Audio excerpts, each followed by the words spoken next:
বন্ধুরা, আপনার দাঁতও কি হলুদ হয়ে গেছে বা দাঁতে নোংরা বা পাথর জমে গেছে বা পান বিড়ি গুটকা সিগারেট খাওয়ার ফলে দাঁতে কালো কালো দাগ বসে গেছে, দাগ জমে গেছে বা পাইরিয়ার মতো সমস্যা দেখা দিচ্ছে বা দাঁতে পোকা লেগে গেছে বা অনেক সময় দেখা যায় বাচ্চাদের দাঁত পচে যায়, তাহলে বন্ধুরা আজকে আমি আপনাদের সাথে এমন একটা টোটকা শেয়ার করব যেটা ইউজ করলে পরে আপনাদের কোনো রকম কোনো দামি পেস্ট বা ট্রিটমেন্ট ইউজ করার প্রয়োজন পড়বে না। এই রেমেডিটা এতটাই পাওয়ারফুল, দাঁত আর মুখজনিত সমস্ত রকমের সমস্যার সমাধান হয়ে যাবে। তো চলুন ভিডিওটি শুরু করা যাক। তো বন্ধুরা, এই টোটকাটি তৈরি করার জন্য প্রথমে আমাদের নিয়ে নিতে হবে করলা। বন্ধুরা, করলার মধ্যে রয়েছে এমন অনেক প্রপার্টি যা কিনা আমাদের দাঁতের মধ্যে লেগে থাকা পোকা বা ক্যাভিটিসকে ধ্বংস করতে খুবই সাহায্যকারী। তারই সাথে সাথে করলার যে তেতো ভাব, সেই তেতো ভাবের জন্য মুখের মধ্যে যে জীবাণু বা ব্যাকটেরিয়াগুলো থাকে সেগুলোকে পুরোপুরিভাবে ধ্বংস করে দেয়। তো বন্ধুরা, এই টোটকাটি তৈরি করার জন্য করলা বা উচ্ছের যে খোসা, সেই খোসার ইউজ করতে হবে। তো এখানে গ্রেটারের সাহায্যে আলতো হাতে উচ্ছের খোসাটাকে আমরা গ্রেট করে আলাদা করে দেখুন এভাবে কালেক্ট করে নেব। বন্ধুরা, এই টোটকাটি তৈরি করা এতটাই সহজ যে প্রত্যেকেই তৈরি করে ইউজ করতে পারবে আর খুব ভালো রেজাল্ট পাওয়া যায়। বাচ্চা থেকে বড় প্রত্যেকেই কিন্তু এই টোটকাটি বা এই রেমেডিটি ইউজ করতে পারবে। তো এখানে আমি 2টো করলার ইউজ করেছি। আপনারা চাইলে আরও বেশি করে তৈরি করে স্টোর করে রাখতে পারেন, কোনো রকম কোনো খারাপ হবে না। তো দারুণ রেমেডি শেয়ার করছি বন্ধুরা। তো যেহেতু উচ্ছের খোসাগুলো ছাড়ানো হয়ে গেছে, এবার কি করব, এই খোসার রসগুলো না হাত দিয়ে চিপে এভাবে বের করে নেবো একটা বাটির মধ্যে। এবার আমাদের এই উচ্ছের যে রসটা রয়েছে সেই রসের সাথে কয়েকটা জিনিস আরও অ্যাড করতে হবে। তো এখানে আমি 1 চামচ মতো সর্ষের তেল অ্যাড করে দিলাম। বন্ধুরা, সর্ষের তেল আমাদের দাঁতের জন্য খুবই উপকারী একটা উপকরণ। দাঁত ঝলমলে করতে, দাঁতের মধ্যে জীবাণু ব্যাকটেরিয়াগুলোকে ধ্বংস করতে সর্ষের তেলের প্রচুর ভূমিকা রয়েছে। তো 1 চামচ সর্ষের তেল মেশানোর পর সর্ষের তেলের জায়গায় নারকেল তেলেরও ইউজ করতে পারেন। তারপরে আমরা এর সাথে 1 চিমটে হলুদ গুঁড়ো মিশিয়ে দেবো। বন্ধুরা, হলুদ যেহেতু অ্যান্টিবায়োটিক, তাই দাঁতের মধ্যে যেই জীবাণুগুলো থাকবে, পোকাগুলো থাকবে, সেগুলোকে ধ্বংস করে দেবে। তারপরে অল্প একটু লবণও মিশিয়ে দেবো।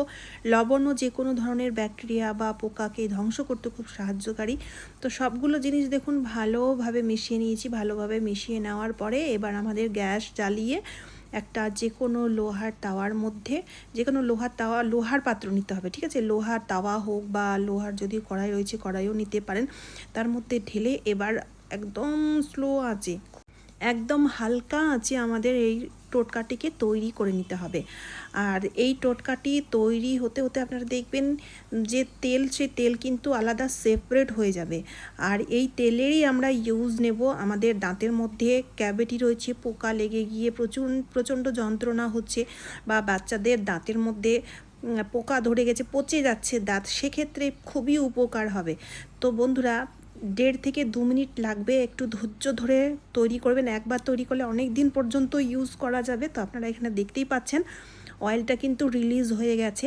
এবার এই মুহূর্তে দেখবেন অনেকগুলো বাবল উঠবে, তখন বুঝতে হবে তৈরি হয়ে গেছে টোটকাটি।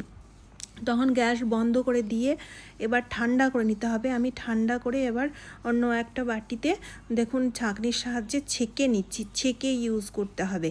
ছেঁকে ইউজ করলে আমরা যে তেলটা, সেই তেলটা, যে করলার তেল, সেই তেলটা কিন্তু আমরা খুবই সহজেই আলাদা করে ফ্রেশ তেল পেয়ে যাব। বন্ধুরা, এতটা উপকারী রেমেডি শেয়ার করছি, বিশ্বাস করুন আপনারা অবশ্যই ট্রাই করে দেখবেন, 100% রেজাল্ট পাওয়া যাবে। তো এখানে আপনারা দেখতেই পাচ্ছেন আমরা কিন্তু এই তেলটা পেয়ে গেছি। এর ইউজ কিভাবে করব তার আগে বন্ধুরা বলি, আমরা আরেকটা টোটকা তৈরি করব। তার জন্য এখানে আলাদা একটা বাটি নিয়েছি, আর সেই বাটির মধ্যে 1/2 টিস্পুন মতো আমরা নিয়ে নেব ঘি। বন্ধুরা, ঘি আমাদের হাড় শক্ত করতে যেমন সাহায্যকারী, ঠিক সেই রকমই আমাদের দাঁত মজবুত করতেও খুব সাহায্যকারী। যাদের অসময়ে দাঁত পড়ে যাচ্ছে, দাঁত ভেঙে যাচ্ছে, সেক্ষেত্রে বন্ধুরা এই টোটকাটি দারুণ কাজে দেবে। তো এখানে বন্ধুরা অল্প একটু হলুদ মিশিয়ে নিচ্ছি ঘিয়ের সাথে ভালো করে। হলুদ গুঁড়ো আর তেল, সর্ষের তেল, এই দুটো জিনিস দাঁতের জন্য এতটাই উপকার, আপনারা বললেও হয়তো বিশ্বাস করবেন না, নিজেরাই ট্রাই করে দেখবেন। এত সুন্দরভাবে দাঁতের মধ্যে লেগে থাকা, জমে থাকা নোংরা ময়লা দাগ পরিষ্কার করতে যেমন সাহায্যকারী, সেই রকমই জীবাণু বা যে কোনো ইনফেকশন দূর করতেও সাহায্যকারী। ভালো করে দেখুন সবগুলো জিনিস প্রথম মিশিয়ে নিয়েছি। মিশিয়ে নেওয়ার পরে এবার নিয়েছি আদাটাকে গ্রেট করে সরাসরি এটার সাথে মিশিয়ে দিলাম। এবার কি করব, ভালো করে দেখুন আদাটাকে আমরা মানে আদাটাকে আপনারা চাইলে গ্রেট করে বা আদাটাকে না আদার পেস্টও নিতে পারেন, তবে খুবই অল্প পরিমাণে নিতে হবে। আদার মধ্যে রয়েছে অ্যান্টিফ্লোমেটিক প্রপার্টি, যা কিনা আমাদের দাঁতের মধ্যে যে জীবাণুগুলো থাকে বা ব্যাকটেরিয়া ধ্বংস করতে খুব সাহায্যকারী। তারই সাথে সাথে আদার যে একটা কষা ভাব থাকে, সেই কষা ভাব না আমাদের মাড়ি শক্ত করতে, দাঁত শক্ত করতে খুবই সাহায্যকারী। ঠিক আছে, তারপরে বন্ধুরা আমাদের নিয়ে নিতে হবে ফিটকারি। অল্প একটু মানে 2 থেকে 3 চিমটে মতো ফিটকারি পাউডার অ্যাড করে দিতে হবে। ফিটকারি বন্ধুরা আমাদের দাঁত পরিষ্কার করতে খুবই সাহায্যকারী। দাঁতের মধ্যে যে জেদি দাগগুলো পান গুটকা বা বিড়ি খাওয়ার ফলে যে কালো কালো দাগগুলো বসে যায়, সেই দাগগুলো খুব সহজেই পরিষ্কার করতে সাহায্যকারী। তারপরে অল্প একটু লবণ দিয়েছি। লবণ যে কোনো ধরনের ইনফেকশন, ফোলা ভাব দূর করতে সাহায্যকারী। অনেক সময় মাড়ি ফুলে যায়, ইনফেকশন হয়ে যায় মাড়ির মধ্যে, সেক্ষেত্রে এই লবণ খুব ভালো একটা কাজ দেবে। তাছাড়া এমনিতেও লবণ একটা দারুণ ক্লিনারেরও কাজ করে থাকে। লবণ মেশানোর পরে আমি পেস্ট অ্যাড করে দিয়েছি। প্রত্যেক দিন দাঁত মাজার জন্য যেই পেস্টের ইউজ আপনারা করে থাকেন, সেই পেস্টটি অল্প একটু নিয়ে টোটকাটিকে ভালো করে মিশিয়ে টুথব্রাশের মধ্যে লাগিয়ে এবার আপনারা ইউজ করবেন। তবে একটা কথা বলে রাখি, যখনই আপনারা ব্রাশ করবেন বন্ধুরা, কয়েকটি জিনিস অবশ্যই আপনারা মাথায় রাখবেন। ব্রাশ করার সময় আলতো হাতে দাঁত মাজতে হয়, কখনোই বেশি ঘষতে নাই। বিশেষ করে মাড়িটাকে কখনোই ঘষবেন না, মাড়ি ঘষলে মাড়ি ড্যামেজ হয়ে যায়। আর দ্বিতীয়ত হচ্ছে যেই ব্রাশটি আপনারা ইউজ করবেন, সেই ব্রাশটি যেন সফট হয়ে থাকে। হার্ড ব্রিশেলওয়ালা ব্রাশ ইউজ করলে এমনিতে আপনাদের দাঁত আর মাড়ি ড্যামেজ হয়ে যাবে।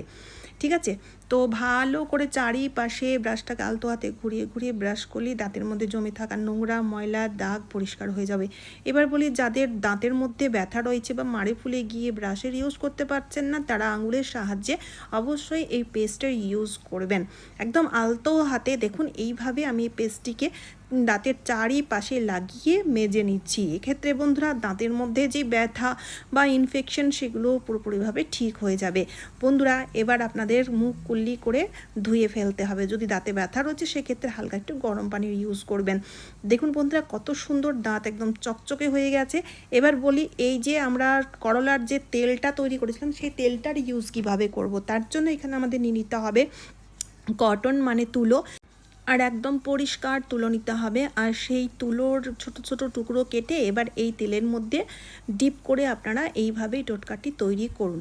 তো এখানে আমি 2টো তুলোর ইউজ নিয়েছি। যদি আপনাদের আরও রিকমেন্ড থাকে তাহলে আরও বেশি 3-4টা এরকম ছোট ছোট তুলোর বল তৈরি করে এই অয়েলটিকে এই তুলোর মধ্যে লাগিয়ে তৈরি করে এবার আপনাদের ইউজ করতে হবে। আর এই অয়েলটি স্টোর করে রাখুন, খারাপ হবে না। ঠিক আছে, অল্প পরিমাণে তৈরি করেছি, কিন্তু আপনারা বেশি পরিমাণে তৈরি করে মানে স্টোর করে রাখুন, তারপরে ইউজ করতে পারবেন। এবার বন্ধুরা বলি, অনেকেই রয়েছে যাদের দাঁতে পোকা লেগে গিয়ে একদম দাঁত খোকলা হয়ে যায়, যেমন দেখতেই পাচ্ছেন, আর প্রচণ্ড দাঁতে ব্যথা হয়। তো সেক্ষেত্রে এই কটন বলটা আমরা যেটা তৈরি করেছি, সেটা না দাঁতের এই যেখানে পোকা লেগেছে সেই সব জায়গায় লাগিয়ে 2 মিনিটের জন্য রেখে দিতে হবে। 2 মিনিট মুখ বন্ধ করে রাখতে হবে। এক্ষেত্রে দেখবেন বন্ধুরা খুবই ভালো রেজাল্ট পাওয়া যাবে। বাচ্চাদের ক্ষেত্রেও ইউজ করা যেতে পারে। বাচ্চাদের দাঁত যদি পচে গেছে, সেই যেই দাঁতগুলো মানে পচে গেছে, সেই দাঁতগুলোর মধ্যেই কটন বল অবশ্যই লাগিয়ে রাখবেন 2 মিনিটের জন্য। তো চলুন বন্ধুরা, আজকের মতো এই পর্যন্ত। আশা করছি এই টোটকাটি আপনাদের প্রত্যেকেরই খুব কাজে দেবে, তাই ভিডিওটি শেয়ার করতে ভুলবেন না। তারই সাথে সাথে চ্যানেলটিকে সাবস্ক্রাইব করে অবশ্যই আমার পাশে থাকবেন। তো চলুন, আবারও দেখা হচ্ছে অন্য কোনো নতুন ভিডিওতে। টাটা বন্ধুরা।